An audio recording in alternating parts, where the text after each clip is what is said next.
یاسر بتائیے گا، جو D G I S P R کی جانب سے یہ بیان سامنے آیا ہے، انہوں نے کہا ہے کہ پاکستان نے افغانستان پر حملہ نہیں کیا، ہماری پالیسی دہشت گردی کے خلاف ہے، افغان عوام کے خلاف نہیں ہے. اس بیان کو کیسے دیکھتے ہیں آپ؟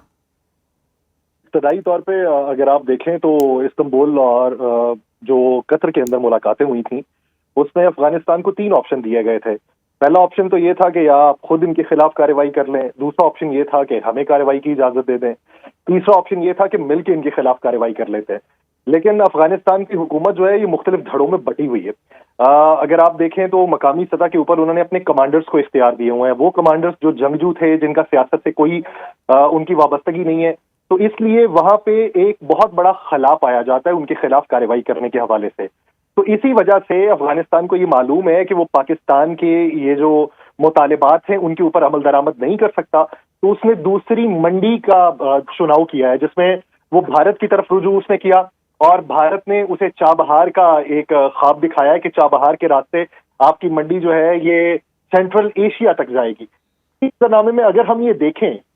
جو پاکستان میں ریسنٹ اٹیکس ہوئے ہیں اس میں افغانستان ملوث پایا گیا ہے. یعنی 3 افغانیوں کی ہم نے باقاعدہ طور پہ نشاندہی کی ہے کہ وہ افغانی تھے. تو اسی بنیاد کے اوپر پاکستان یہ فیصلہ کر چکا ہے کہ بارڈر میکنزم کو ہم نے بہتر بنانا ہے. اس کے نتیجے میں ہماری بارٹر ٹریڈ اگر متاثر ہوتی ہے تو ہوتی رہے، ہم مزید لاشیں نہیں اٹھائیں گے. اب اس ضمن کے اندر افغانستان کو یہ سمجھنے کی ضرورت ہے کہ ایک منڈی جہاں پہ 2 سے 3 دن میکسیمم آپ کے لگتے ہیں، آپ کو ٹرانزٹ روٹ ملتا ہے،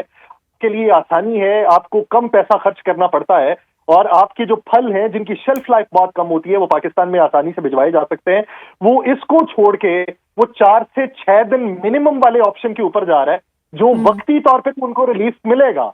لیکن اس سے ٹرانزٹ روٹ کا جو فاصلہ ہے وہ زیادہ ہو جائے گا، اس سے پیسہ جو خرچ ہوگا وہ زیادہ ہو جائے گا، اور اس سے سینٹرل ایشیا تک اس کی جو رسائی حاصل ہونی ہے وہ وقتی طور پہ ہے. کیونکہ چابہار کا آپشن جو بیچ میں انڈیا نے رکھا ہوا ہے، چابہار میں انڈیا کا سٹیٹس وہ نہیں ہے جو آج سے 6 ماہ پہلے تھا. کیونکہ جب اسرائیل نے حملہ کیا اور ان کے دماغوں کو ختم کرنے کی کوشش کی، وہاں پہ جو انٹیلیجنس پہنچائی گئی ان کو، وہ انڈین ایجنٹس نے پہنچائی ہے. اس ضمن کے اندر معاشی مفاد تو ہر ملک کے ہوتے ہیں، لیکن معاشی مفاد کے ساتھ ساتھ سالمیت بھی امپورٹنس رکھتی ہے. اس وجہ سے ایران اب رفتہ رفتہ چابہار سے انڈین مینجمنٹ کو مائنس کرتا چلا جائے گا. اب اسی بنیاد کے اوپر پاکستانی حکومت یہ سمجھتی ہے کہ اگر ہم یہ فیصلہ کر چکے کہ اپنے بارڈر کو بند رکھیں گے، چمن اور تورخم نہیں کھولا جائے گا تب تک جب تک ان ٹھکانوں کے اوپر حملے نہیں ہوتے، تو یہ پاکستان نے پہلی بار یہ فیصلہ کیا ہے کہ اب ہم مزید لاشیں نہیں اٹھا سکتے. میکانزم ہمارا بہتر ہے، اور اسی ضمن کے اندر وہ یہ کہتے ہیں کہ افغان رجیم جو ہے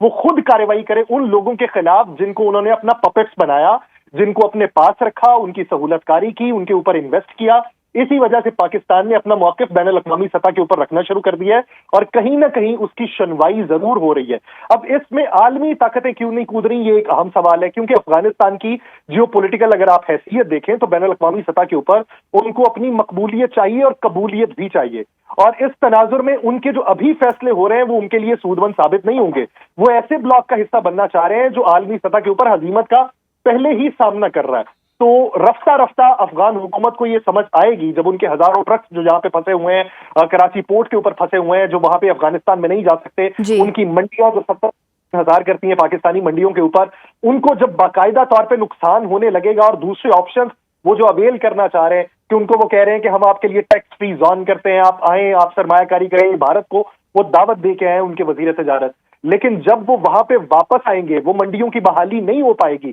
تو پھر جا کے شاید یہ فیصلہ کر پائیں کہ یہ جو ہم نے اپنے ایسٹ پال رکھے تھے یہی ہمارے گلے کا توق بن گئے، اور پھر شاید وہ اس پہ کارروائی کریں. پاکستان نے بالآخر ایک اٹل فیصلہ کیا ہے، اور اسی فیصلے کے تناظر میں D G I S P R کی آج کی پریس بریفنگ کی. بالکل، پاکستان نے کافی عرصے جو ہے میزبانی کی ہے افغان باشندوں کی. یاسر،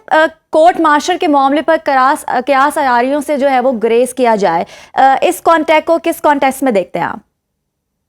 بہت ساری مبہم آراء پائی جا رہی تھی پچھلے کچھ دنوں میں. آپ نے یہ دیکھا ہوگا کہ ایک ہفتہ پہلے بھی یہ ہو رہا تھا کہ کوئی بڑی خبر آئے گی اندر سے نکلے گی. جو فوج کا میکانزم ہے، خود احتسابی کا جو عمل ہے، وہ اس کو افشا نہیں کرتے، اس کا کوئی فیصلہ نہیں ہو جاتا. اس ضمن کے اندر یہ اسی طریقے سے ہے کہ سب جو کارروائی ہوتی ہے اس کے اوپر آپ فیصلے کے تناظر میں نہیں بول سکتے تب تک جب تک فیصلہ نہیں آ جاتا. اسی بیچ میں انہوں نے یہ کہا کہ اگر کچھ زبانیں کھلی ہوئی ہیں، اگر کوئی اپنی آراء جو ہے وہ پیش کرنا چاہ رہا ہے، تو اس کو اس ضمن کے اندر احتیاط برتنی جی چاہیے جب تک اس کا کوئی فیصلہ نہیں ہو جاتا. تو یہ اشارہ تو فیض حمید صاحب کی طرف تھا، اور اسی اشارے کے تناظر میں انہوں نے واضح طور پہ جواب دیا ہے کہ یہ جو آپ قیاس آرائیاں کر رہے ہیں یہ محض قیاس آرائیاں ہیں، اور یہ تب تک رہیں گی جب تک فوج باقاعدہ اس کا فیصلہ نہیں دے دیتی. اس لیے جب ان کی طرف سے منع کر دیا گیا تو اس پہ مزید تبصرہ نہیں کیا جا سکتا. اچھا، یہاں سے یہ بھی بتائے گا کہ آج کی جو یہ اہم گفتگو ہے اس میں آپ کو کیا لگتا ہے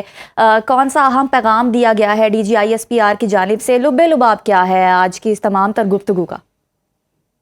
لب لباب بنیادی طور پہ یہ ہے کہ افغانستان کو پیغام دیا گیا اور ساتھ ہی ساتھ بھارت کو بھی پیغام دیا گیا. بھارت نے افغانستان کو یہ بھی شے دی ہے کہ زیادہ عرصہ پاکستان اپنا بارڈر بند نہیں رکھ سکتا،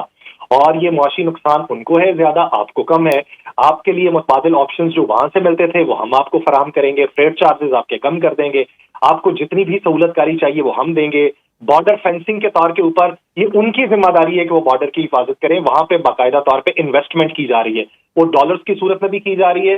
پچھلے دنوں ہم نے یہ بھی سننے کو ملا کہ 400 جو خودکش بم ہیں ان کے آنے کی اطلاعات ہیں. اس میں مبہم آرا بھی ہو سکتی ہیں، خیاس پھیلانے کی بات بھی ہو سکتی ہے، ٹرموائل پھیلانے کی بات بھی ہو سکتی ہے، لیکن یہ ایک اسٹریٹجی ہے ان کی. اب اسی بنیاد کے اوپر یہ صرف پیغام افغانستان کو نہیں ہے، یہ پیغام بھارت کو بھی ہے کہ ہم ایک فیصلہ کر چکے، ہم نے دہائیوں آپ کی میزبانی کر لی، ہم نے آپ کو سینے سے لگایا، لیکن ہم تب تک ہی اپنے ارادے و شگاف رکھ سکتے تھے جب تک ہماری برداشت تھی. جب ہمارے ملک کے اندر امن و سلامتی آنے لگی، جب قبائلی اضلاع جو ضم ہوئے وہاں پہ نو گو ایریاز ختم ہونے لگے ہیں، تو پھر اگر آپ کوئی انارکی پھیلانے کی کوشش کریں گے تو یہ وہ وقت نہیں ہے کہ پاکستان دباؤ کا شکار ہو جائے گا. یہ وہ وقت نہیں ہے کہ عالمی سطح پہ صرف ڈھنڈورا پیٹا جائے گا کہ ہم مر گئے، ہم لٹ گئے، ہم تباہ ہو گئے. اب پاکستان نے یہ کہا ہے کہ ہماری پوزیشن پہلے سے بہت زیادہ بہتر ہے، اب حصہ بقدر جثہ جو ہے وہ ہمیں اپنی حیثیت کو منوانا ہے. اب ہمیں کسی بلاک کا حصہ نہیں بننا، کسی سے مرعوب نہیں ہونا، ہمیں آنکھوں میں آنکھ سے جواب دینا ہے. اگر آپ دوستی کے لیے آئیں گے تو ہماری باہیں کھلی ملیں گی، بصورت دیگر آپ کو سرحد کے اوپر ہی ٹارگٹ کیا جائے گا. اسی بنیاد پہ اگر آپ دیکھیں تو گزشتہ ہفتے میں ہم نے پاکستان کے اندر تیزی سے کارروائیاں ہوتے دیکھی ہیں، اور 51 جو خارجی ہیں ان کی ہلاکت کی خبر ہمارے سامنے آئی ہے. جب تک ایف سی ہیڈ کوارٹر کے اوپر حملہ نہیں ہوا تھا اس سے پہلے تک 51 دہشت گرد مارے گئے ہیں یا ان کے سہولت کار مارے گئے ہیں. یہ ایک واضح طور پہ پیغام تھا کہ جو ہمارے اندر ناسور ہے اس کا تو ہم جڑ سے خاتمہ کریں گے. بیرون محاذ کے اوپر بھی ہم کلیئر کٹ یہ پیغام دے چکے ہیں کہ اگر آپ کسی اسٹیٹ کو اپنی پراکسی اسٹیٹ بنانا چاہتے ہیں تو اس پراکسی اسٹیٹ کو آپ انویسٹ کریں، ہم اس کا خمیازہ نہیں بھگتیں گے. ہم واضح طور پہ یہاں پہ جو غیر قانونی مہاجرین ہیں ان کو واپس بھیجیں گے، یہاں پہ جو اندرونی طور پہ افریت پھیل رہا ہے ہم اس کا خاتمہ کریں گے، اور بیرونی محاذ کے اوپر ہم دنیا کو یہ بتائیں گے کہ ہم ہیں جنہوں نے جانیں قربان کی، ہم ہیں جنہوں نے میزبانی کی. لیکن اگر اس کی صورت میں